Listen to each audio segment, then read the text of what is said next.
Hamas ने Israel पर अचानक 5000 रॉकेटों से हमला कर दिया, जिसमें इजराइल के 1200 लोग मारे गए थे।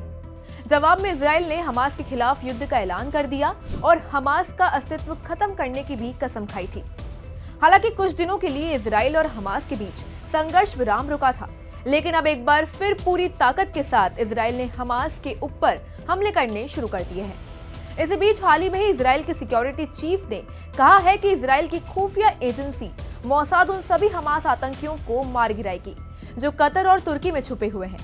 इजराइल सिक्योरिटी चीफ की इस स्टेटमेंट को लेकर तुर्की की तरफ से कड़ी प्रतिक्रिया आई है। जी हां, तुर्की की तरफ से कहा गया है कि अगर इजराइल ने तुर्की की जमीन पर कुछ भी इनलीगल किया तो इसका अंजाम बहुत भयानक होगा। इसके अलावा तुर्की के राष्ट्रपति रिसेप तैयप एर्दोगन ने कहा है कि जल्द ही इजराइल के प्राइम मिनिस्टर बेंजामिन नेतन्याहू पर वॉर क्रिमिनल का केस चलेगा और जल्द ही ये जेल में होंगे।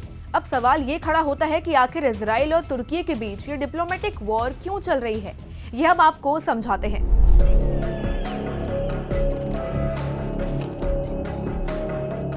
जी हां, तुर्की अपने आप को मुस्लिम वर्ल्ड का लीडर समझता है और इस कारण वो हमास को न सिर्फ इकोनॉमिक रूप से बल्कि मिलिट्री सपोर्ट भी देता है। हमास के सभी बड़े लीडर इस समय या तो कतर में छिपे हैं या तो फिर तुर्की में। तुर्की की खुफिया एजेंसी MIT, जिसे नेशनल इंटेलिजेंस ऑर्गेनाइजेशन के नाम से भी जाना जाता है, वो इजराइल के इन दुश्मनों को पूरी सुरक्षा देती है। जी हां, आतंकी संगठन हमास के कई बड़े हैकर हैं जो तुर्की में रहकर इजराइल को टारगेट करते हैं।